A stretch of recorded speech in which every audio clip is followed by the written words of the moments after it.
Bismillahirrahmanirrahim. Alhamdulillahi rabbil alamin, wassalatu wassalamu ala ashrafil anbiya'i wal mursalin, sayyidina wa nabiyyina Muhammadinir raufir rahim. Subhanaka la ilma lana illa ma 'allamtana innaka antal alimul hakim, wa tub alaina innaka antat tawwabur rahim. Rabbi shrah li sadri wa yassir li amri wahlul 'uqdatam min lisani yafqahu qawli, amma ba'd. Qala al-mu'allif rahimallahu ta'ala anhu wa nafa'ana bihi wa bi'ulumihi fid dharain amin.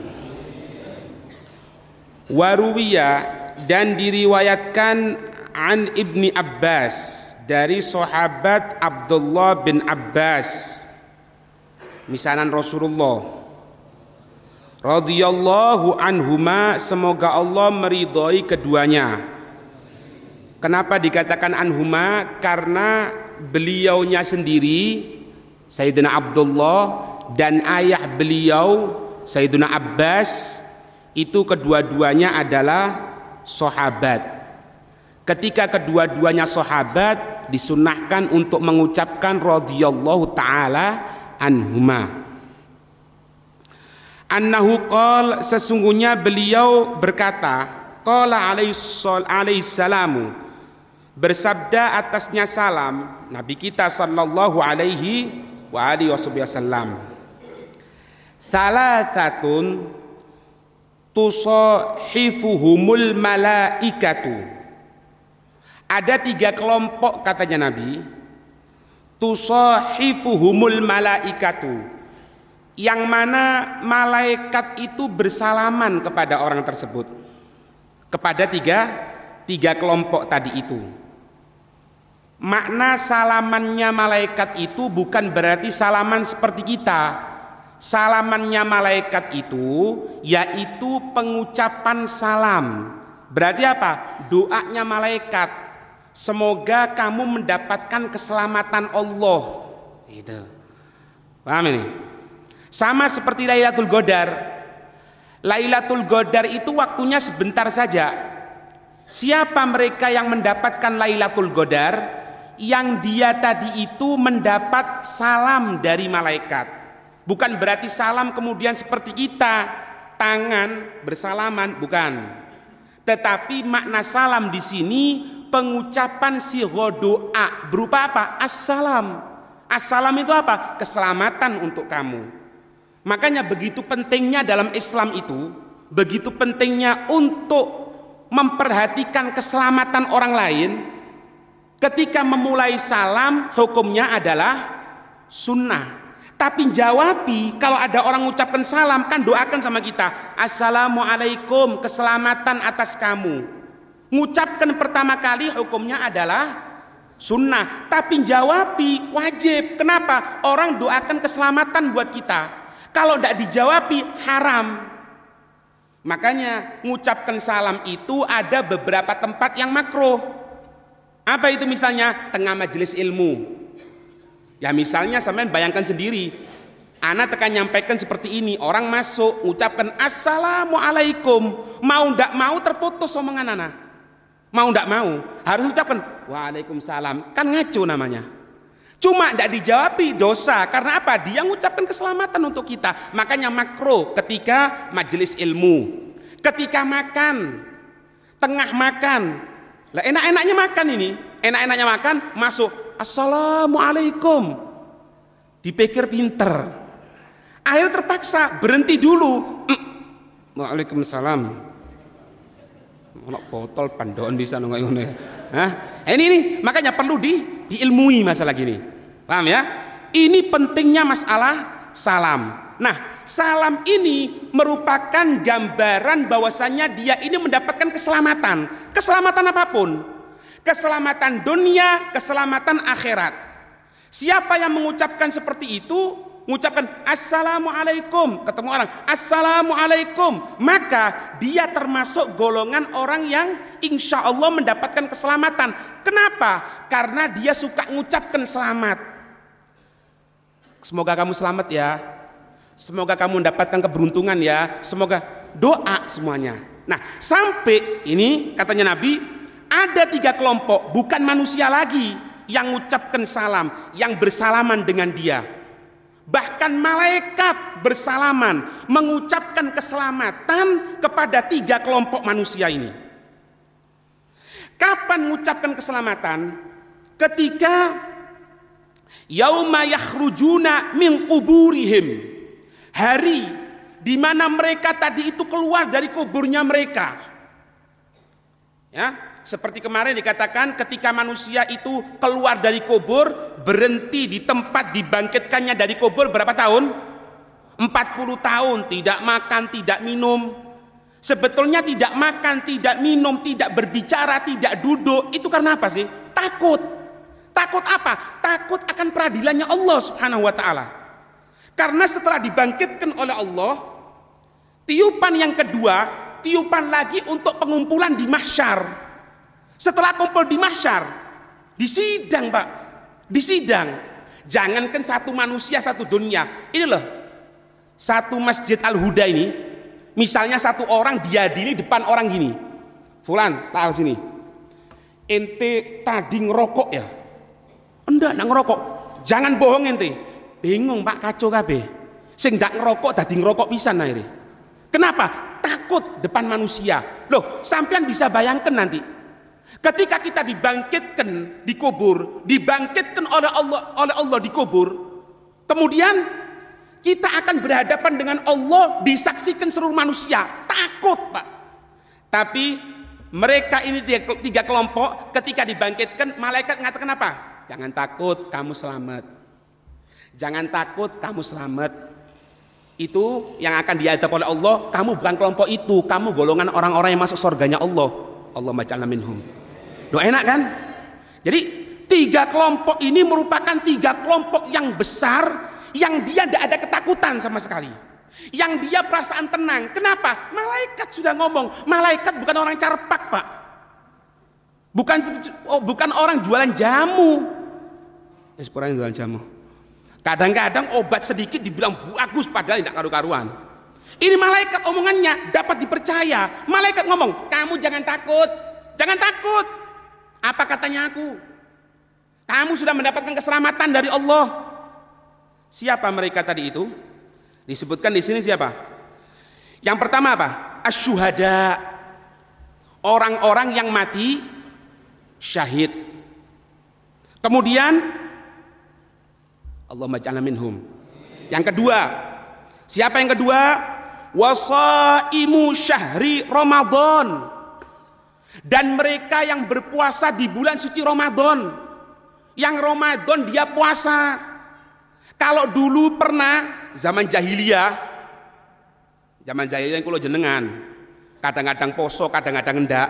Kemudian apa? Digodoi sekarang ini, menyesal, berjanji tidak akan ngulangi lagi.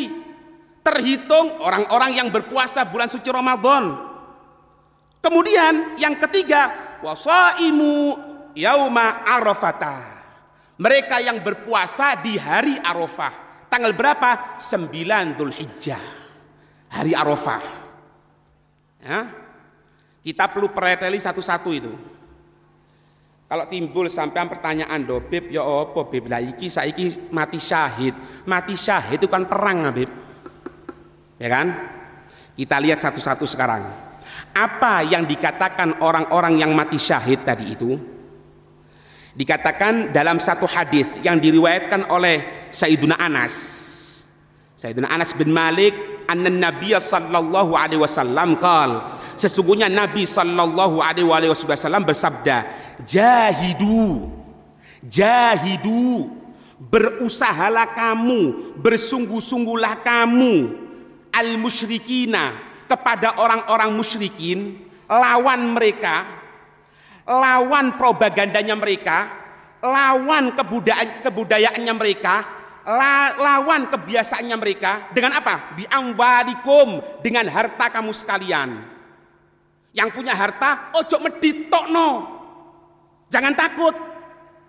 Kalau acara pengajian kurangan dana, bingung golek dana, ya Allah, kadang-kadang ngemis, golek situ-situ, diuncali duit 100, klotek, la haula wala quwata illa billah. Kadang-kadang begitu melasnya sampai datang kepada orang kafir. Pengumuman bengak-bengok tok wis. Mulai isuk ketemu sore, gosidai sak maceme. Gosida burda, gosida iki sampai kentekan bahan, nomere montore wong lewat diomongno. Nomor ini telah jalan. Ini kenapa ini? Butuh duit. Yang jadi orang kaya keluarkan untuk Allah Subhanahu wa taala. Itu terhitung apa katanya Nabi? Jahidul musyrikina. Perangi orang-orang musyrikin dengan apa? Bi amwalikum, dengan harta kamu. Ini orang butuh untuk membuat madrasah, untuk membuat pesantren, untuk membuat lembaga pendidikan Islam, bantu mereka.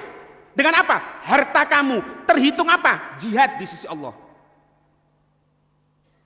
Hei tak duwe ya apa? Bi amwalikum, ndak duwe. Padha wis. Padha melarate. Ya apa? Katanya Nabi, wa anfusikum, jiwa kamu. Jiwa kamu keluarkan. Ate bangun, bantu, ndak duwe. Semen ndak duwe, ojo maning semen, di omahe dari semen bolong kabeh kok. Ya apa terus?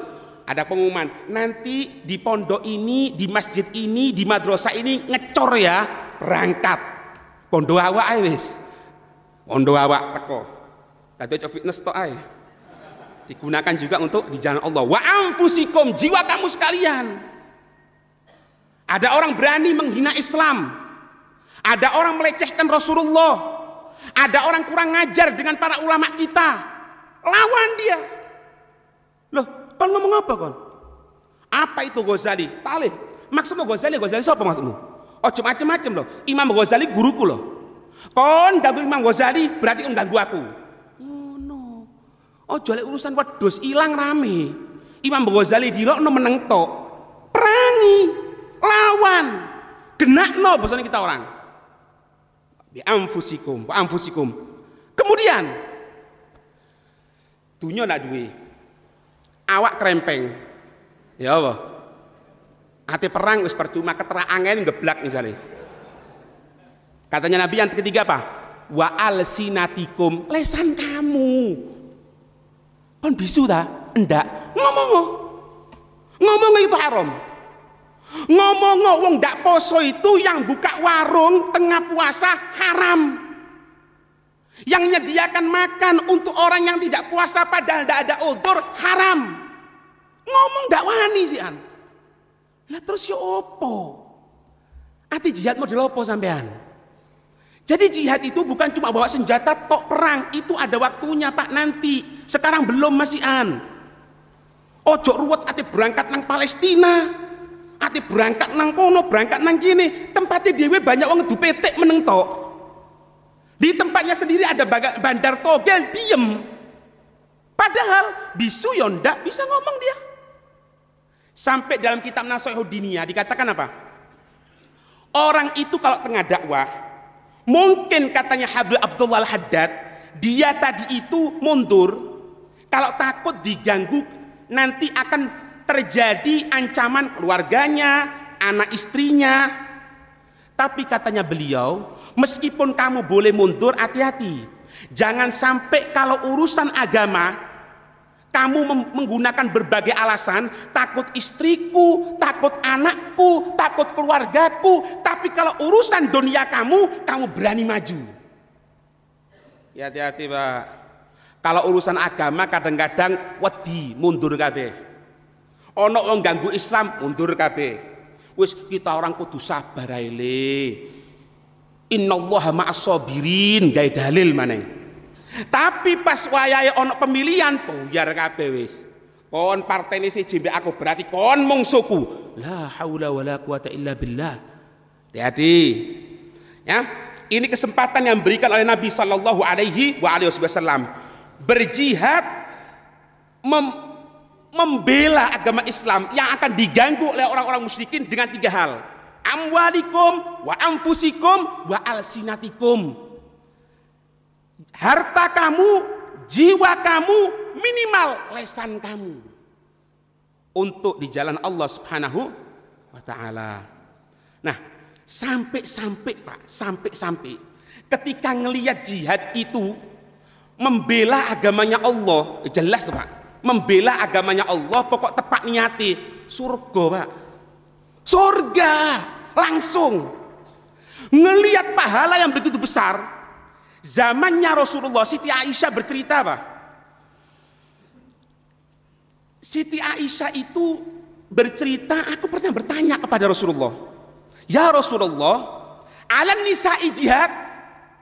Ya Rasulullah, apakah perempuan juga wajib jihad? Ini perempuan-perempuan sahabiyah Pak. Perempuan-perempuan sahabat itu, jangan ngomong yang laki sudah. Kalau yang laki sudah pilihannya Allah. Yang perempuan saja, jangan lihat yang laki, yang perempuan saja. Kalau ada perbuatan kebaikan, dia ingin mereka tadi itu mendapatkan kebaikan tadi itu. Nabi menceritakan tentang masalah pahalanya jihad, pahalanya membela agama Allah, pahalanya untuk mendapatkan kemuliaan karena berjihad. Perempuan sahabiah diwakili Sayyidatuna Aisyah radhiyallahu taala anha mengatakan apa? Aku pernah mengatakan kultu, aku mengatakan kepada Nabi, ya Rasulullah, ala nisa'i jihad? Ya Rasulullah, perempuan boleh tidak jihad? Wedo, kok ngene Pak? Makanya Islam menang. Ala nisa'i jihad? Apakah atas perempuan ada kewajiban jihad ya Rasulullah? Ya Nabi mengatakan apa? Ya kalau bisa diperbolehkan Pak, bahuyar Pak. Wong wedok kita orang jihad pisang perang, bahuyar kita orang sing masak nos. Maka katanya Nabi apa? Naam, iya. Ada perempuan itu jihad. Jihadun la qitala fih.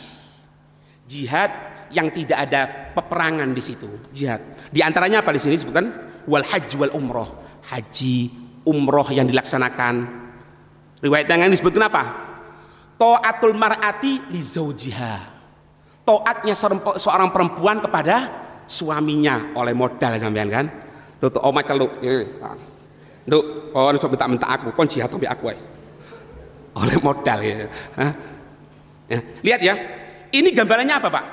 Jangankan yang laki-laki, yang perempuannya saja kalau sudah kelihatan pahala yang besar ingin ikut juga. Makanya Islam mulia, Islam agung. Di sini dijelaskan jihad itu Pak, jihad berusaha, ya macam-macam Pak. Sampean di masjid jadi takbir masjid, bersihkan masjid, berusaha waktunya ditepatkan, adzan disempurnakan, majelis ilmu di masjid, mengadakan majelis ilmu keliling, itu jihad. Kadang-kadang kita katakan repot Beb, jihad itu repot. Koyo aku iki mang tekon ndi, wis mari traweh Beb. Terus berangkat nang Rajapala, adoh maneng. Repot Beb. Nah, perlu tahu. Jihad itu apa? Jihad dikatakan bahwasannya ai balaghat al-masyaqqah. Yaitu puncak dari kesusahan, yaitu jihad. Lek sampean ngomong aku kepingin jihad Bib, anak kepingin belani agamanya Allah, tapi ndak gelem soro, bohong. Karena apa? Makna jihad itu balaghat al-masyaqqatu, sampai puncak kepada kesusahan. Kadang-kadang kurang makan, kadang-kadang kurang tidur, kadang-kadang kalau pas butuh dikeluarkan hartanya untuk Allah Subhanahu wa taala, keluarganya butuh, mungkin. Karena apa? Ini jihad. Lah lek ya sepurane Pak nggih. Ya koyo kula panjenengan saiki jihad opo Pak? Berangkat teko Lumajang nang kene nggawa motor. Montore ademan ning kene enak. Ana sing ngawal mangit ngarep. Sing ngawal koyo ambulan. Dadi ning jero motor kon ndredeg pisan Pak. Eling mayit. Kemudian apa? Dateng ahlan wa sahlan bihudurikum, lo godek ngarep, mulai dikei panganan le ono. Tapi ndak janji, ngono Beb. Kemudian apa? Anak jihad. Jihad apa le? Jihad apa? Tahu ya, sampean Gwathur ya. Gwathur itu tempat bersembunyinya Rasulullah 3 hari, Pak. 3 hari di Gwathur. Itu tempat dengan kepala kita nyundul Pak. Tidak ada tempat lagi untuk Rasulullah. Dengan Sayyidina Abu Bakar radhiyallahu taala anhu, tidak ada tempat. Ya di situ sudah. Dalam gua Thur yang pengap seperti itu, dari bawah naik ke atas itu sekitar 12 kilo. Jihad. Jihad apa jihad? Ya wis jihad-jihatan nih. Ibaratnya jihad pupuk bawang lah. Daripada ndak sama sekali. Ngono sih akal alasane. Pidatone kesuwen, ngantuk, meniati kerja. Haula wala quwata illa billah. Itu Sayyidatuna Asma dalam keadaan hamil naik ke atas ke bawah. Pagi hari, sore hari, selama 3 hari. Hamil muda. Sayyidatuna Asma, saudaranya Siti Aisyah, naik ke Gua Thur yang tingginya 12 kilo. Ya Allah. Ini orang-orang pilihannya Allah. Makanya jihad itu ya balaghat al-masyaqqah. Balaghat al-masyaqqah, sampai kepada masyaqqah, kesulitan. Lek ndak gelem sulit, jangan jihad. Jangan berharap untuk mendapatkan rahmatnya Allah, jauh. Jauh. Dalam makna syariat, jihad itu apa? Badlul juhdi fi qitalil kuffar awil bughah. Badlul juhdi, mengorbankan apa-apa yang dia mampu. Fi qitalil kuffar, di dalam memerangi orang kafir. Macem-macem. Ibaratnya ini Pak, karo wong kafir.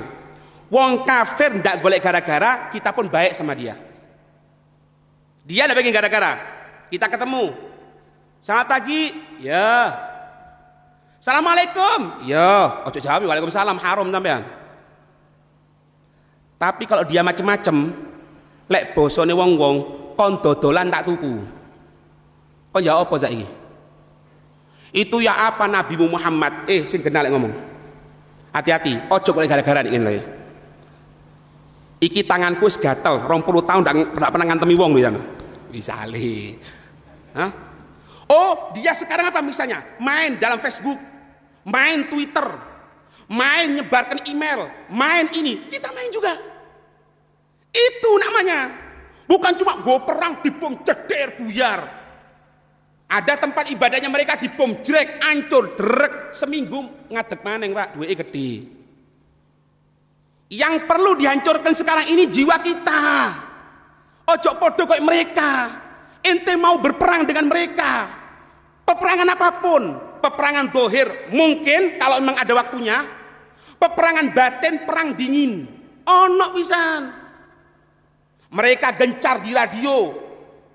Dak Ramadan, tengah-tengah Ramadan, iki wae ngaji, iki dangdutan, buat radio juga.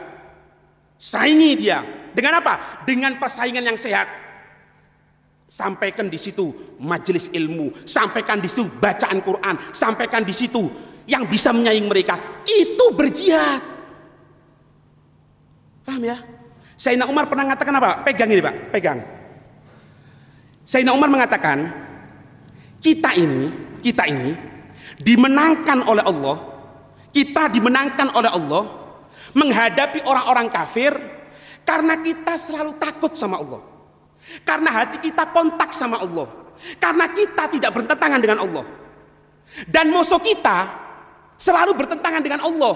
Musuh kita menentang Allah, dikalahkan oleh Allah. Maka katanya beliau dilanjutkan, kalau kita sama seperti mereka, kita juga sama seperti mereka. Mereka dangdutan, kita orang dangdutan pisan. Mereka Valentine, melok Valentine. Mereka malam Ramadan lupa ndelok bal-balan berjamaah. Kita orang pisan bal-balan berjamaah. Sofe diatur sing tepak. La haula wala quwata illa billah. Kalau kita sudah seperti itu katanya Umar, kita sama lupanya seperti mereka. Kita sama lupanya menentang kepada Allah, kita sama lupanya tidak peduli kepada Allah, kita pun akan dikalahkan oleh Allah sebagaimana Allah mengalahkan mereka. Entek. Ngerti? Itu makna dari syariat, yaitu berusaha bersungguh-sungguh di dalam memerangi orang kafir awil bugoh. Tahu bugoh sampean? Bugo itu pemberontak, Pak. Lek bosone kita orang yang akan mengadakan pemberontakan itu bugo. Apa hukum bugo itu? Biar tahu sampean. Bugo itu menentang kepada pemerintah yang sah. Dan pemerintah tadi itu tidak pernah memerintahkan kepada mahdil kufri. Tidak pernah memerintahkan kepada kemurnian kekufuran. Ya, kita katakan mungkin pemerintah kita ada pelanggaran dalam syariat. Tapi semenjak mereka tadi itu tidak memerintahkan kepada mahdul kufri, naudzubillah min dalik, misalnya ada pengumuman dari pemerintah, mulai Jumat besok dilarang untuk melaksanakan sholat Jumat, baru kita melawan mereka. Tapi kalau tidak boleh, Pak. Itu banyak korupsinya. Itu banyak makan uang rakyat misalnya. Tetap kita tidak boleh menentang mereka. Kalau kita menentang mereka bukan alasan untuk kekafiran.